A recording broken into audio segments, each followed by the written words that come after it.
Hey everybody, we're back. Welcome to Variety Talk live in Las Vegas. And I'm telling you, man, it is a beautiful day here as we're celebrating what?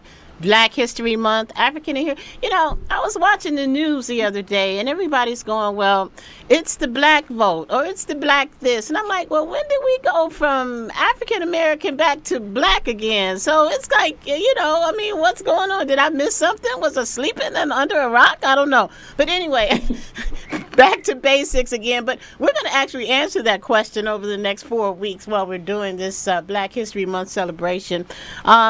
But speaking of politically correct, speaking of just being correct, I'm very proud to introduce someone that is near and dear to my heart. And why? Because she is someone who has a major emphasis and impact on the entire universe because of what she does. She's involved in the business of healing, and that's very important. She's also involved in the business of bringing or adding momentum, acceleration, and growth to many people who are striving to perfect their fields. So without further ado, I'd like to introduce to you the president of the Las Vegas chapter of the National Black Nurses, Lady Lauren Edgar. Welcome to the show, Lauren. Thanks for having me again, Linda. It has been a fun ride. I enjoyed talking with you guys last time, and I'm really happy to be here. Thank you. I'm happy to see your beautiful smiling face, and thanks for joining us. I know it was a crazy schedule for everybody this week, but particularly for you because you've got a couple of children, right? Yes, I have a crazy 5-year-old daughter and an even crazier 7-year-old boy. So oh, wow. Yeah, I would imagine. So that's what's even more wonderful is to see how you can still do what you do with your profession and maintain the family life as well. So that's a very big deal. Very big deal. Well, welcome to the show again. And what we're doing, just so I can share with our Variety Talk family the importance of the leadership role that you play, not only for women, but for not only for African American women, but for all women, particularly in the health industry, in the nursing field. And last time we gave a little education on who the National Black Nurses are and what you do. So let's just start again for those who really haven't played a major role. But what we're going to do, Variety Talk family, is continue a series with women as we go through this National Black History Month and share with you many of the women who have made major impacts, not only from the past, but in the present. And who really, their stories need to be told. So without further ado, Lauren, tell us a little bit about yourself and how the National Black Nurses got started. Yes. Well, I myself am originally from Chicago, Illinois. Home girl. Yeah. And I left Chicago when I graduated high school. I was 17 years old.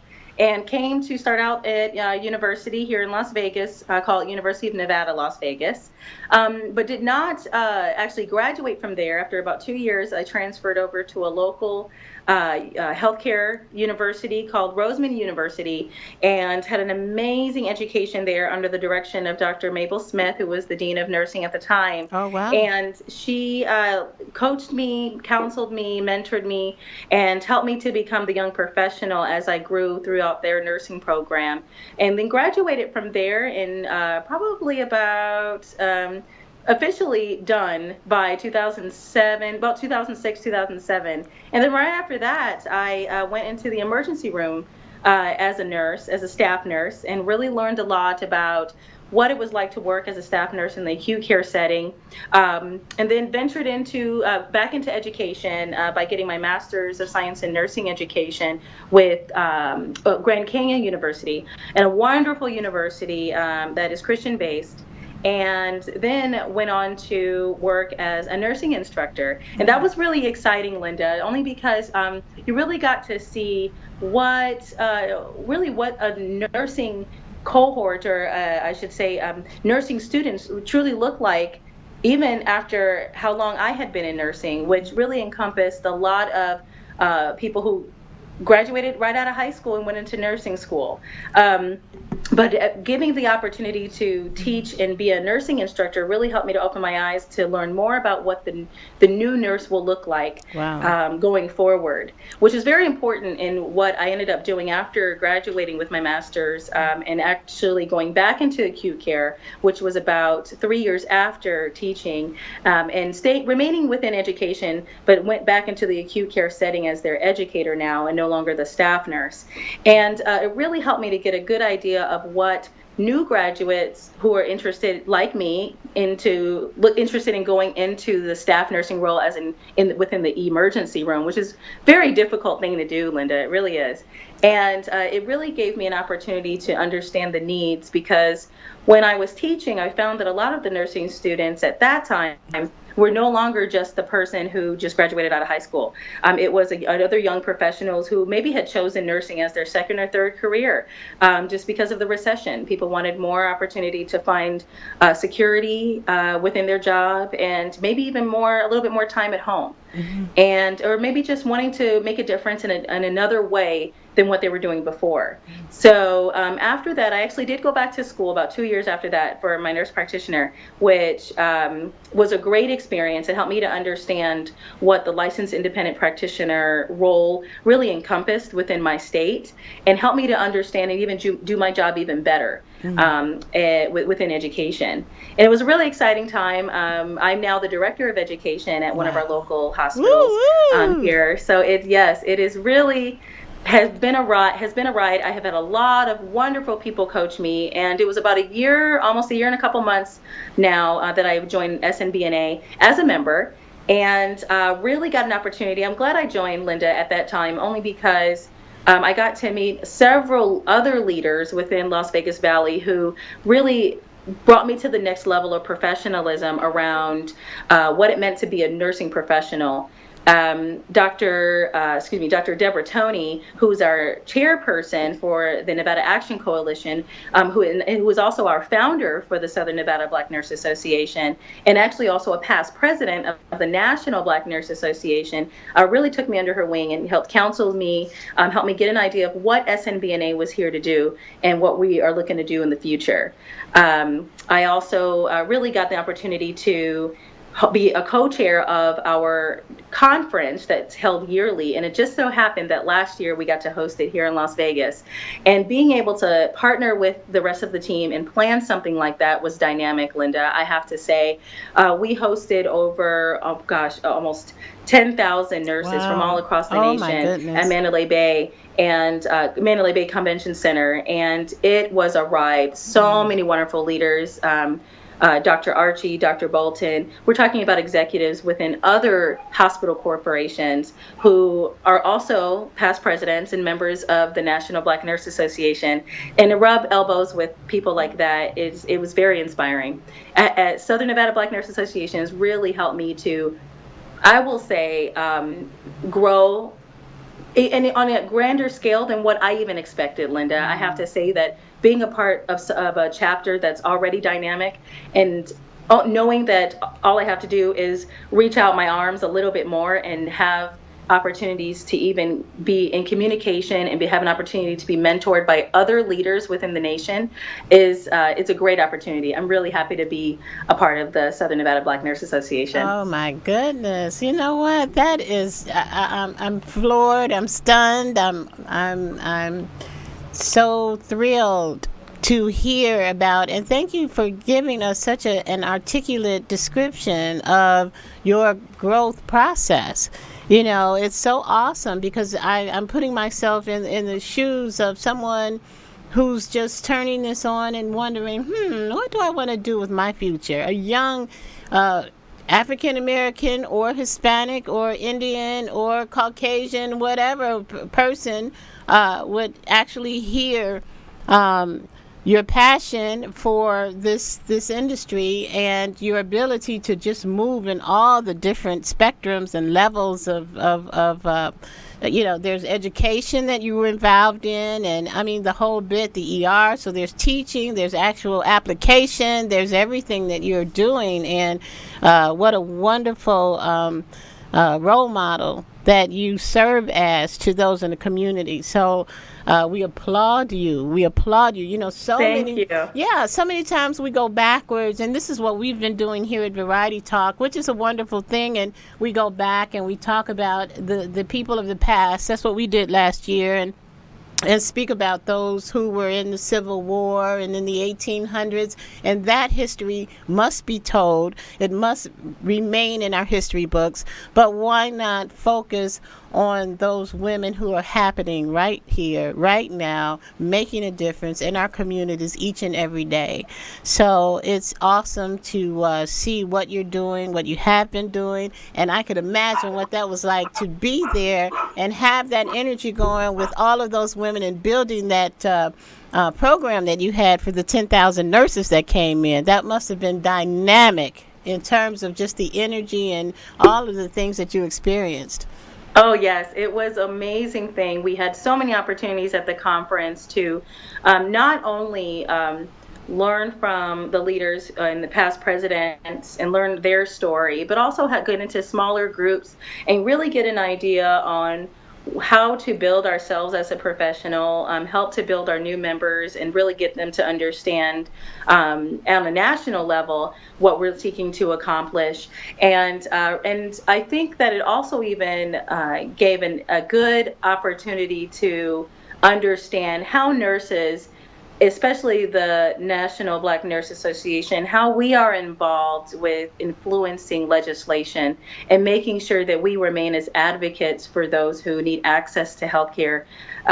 We just actually had representation on Capitol Hill just a few days ago, February 1st, actually, yesterday. Awesome. And yes, and really we want to make sure the biggest thing, whether you're a member or a president of a chapter or the president of the National Black Nurse Association, we want to make sure that everyone is at an understanding that we're there to be advocates.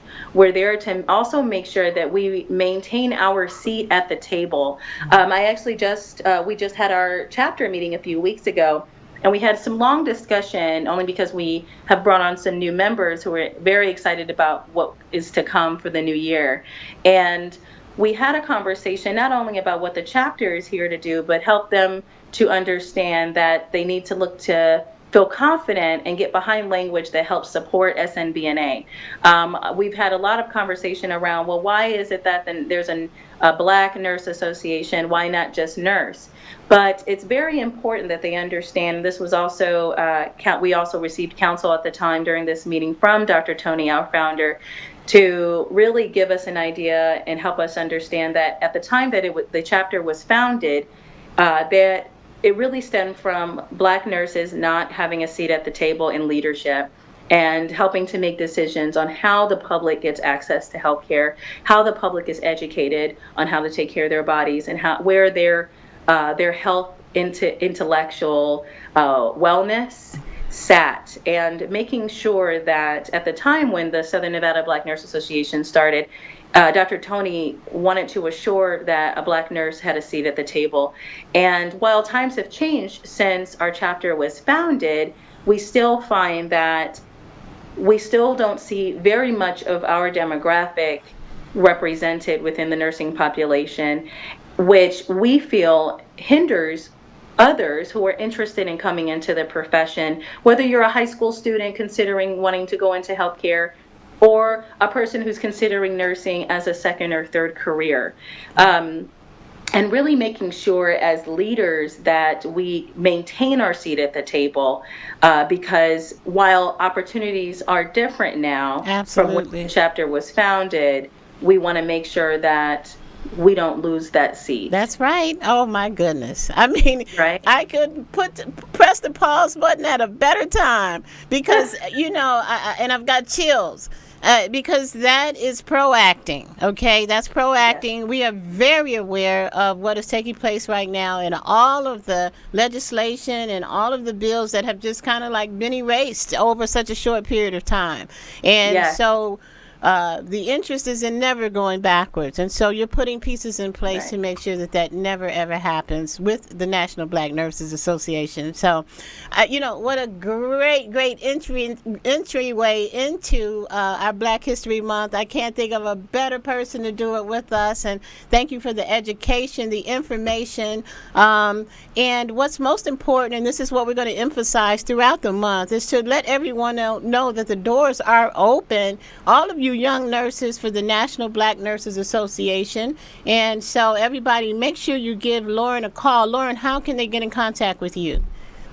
Thank you so much, Linda. Please do reach out to us, everyone. The best way to get in touch with any of us within the chapter is to send an email to snbnalv@gmail.com. We're really excited to hear from you. Again, that email is snbnalv@gmail.com. Let us help counsel you if you are a high school student interested in going into nursing.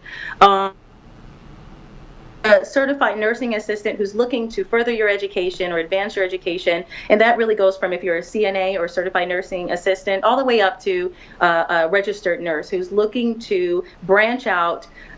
We have a community that can support you. We have mentors that can counsel you. We have friends, almost as much as family, that can really be there for you to be that Thursday night call. Maybe if you're an RN getting off of work and you need someone to listen. You need someone to have that listening ear who understands what you're feeling, what you're going through, and where your dreams lie. Absolutely. Well, you know what? If I were a nurse, I'd be right there. Wonderful. Come on over. Yeah, I mean, well, you know what? It's just not in my blood. That's why my mom did it, okay? I get very squeamish at the sight of needles. So it's not for me, but I can definitely commend all of you and thank you so much for, launching our month with us. And everybody, Variety Talk family, give these women a call. They are doing big things out there for women, for African American women and women of all colors. All right. So, and you know what? My campaign is to work on the African American Nurses Association. But anyway. There you go.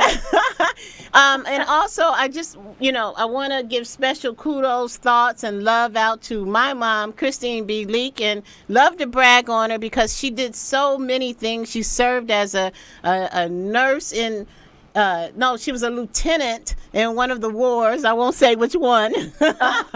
She was an educator as well. She was a professor at Chicago State University. Yes. She was a minister, but most of all, she was a civil rights activist, and but most importantly, she actually founded the National Black Nurses in Chicago, and Wonderful. so and so I'm just when I look back, I was too young actually at that point to really understand the importance of what was being done. But it just touches me when I think about how important that really is and what she's done to make such a difference in so many people's lives. So, anyway. Yes. So, thank you so much for joining us this afternoon. We appreciate it. Kudos to the National Black Nurses. Any events coming up real soon that people can come and join or anything like that? Yes, thank you. We do have our chapter meeting coming up very soon. Reach out to us via email if you want to see what we're about. You don't have to be a member to come to our chapter meetings. We'd love to sit with you, talk with you, have coffee with you, share with you what's coming for 2018. We have a few things that we're actually working on putting on our schedule. That includes working with the barbers to really, there's an association with the barbers actually, and we know that a lot of barbers really are majority male, and while we want to make sure we advocate for everyone, we really want to extend that open arm to the barbers, or I should say our males, who are really looking to make sure that they're well educated on their health. That's the closest event I have, but more to come. Awesome. Well, you know what? We're going to do some teaming up then throughout the month, okay? And we'll talk a little bit about that later on. Lauren, thanks for joining us. Love you so much, because I know that this day was crazy for you. So thanks for taking the time out and making it extra special for the Variety Talk family. All right. Yes, absolutely. Thank you so much, Linda. We're going to see you at the end of the month, and hopefully we can get you right here in the studio and with some of the other nurses as well, and we'll have a party. We're having a launching party, and we'll have a concluding party. All right. So thanks for joining us. We'll see you soon. Thank you. All right. Take care. Bye, Linda. Everybody, you're watching Variety Talk live in Las Vegas. This is your business networking show. People helping people all over the place. Everybody, welcome to Black History Month, and we'll see you again next week. All right. I'm your host, Lady Linda. Take care.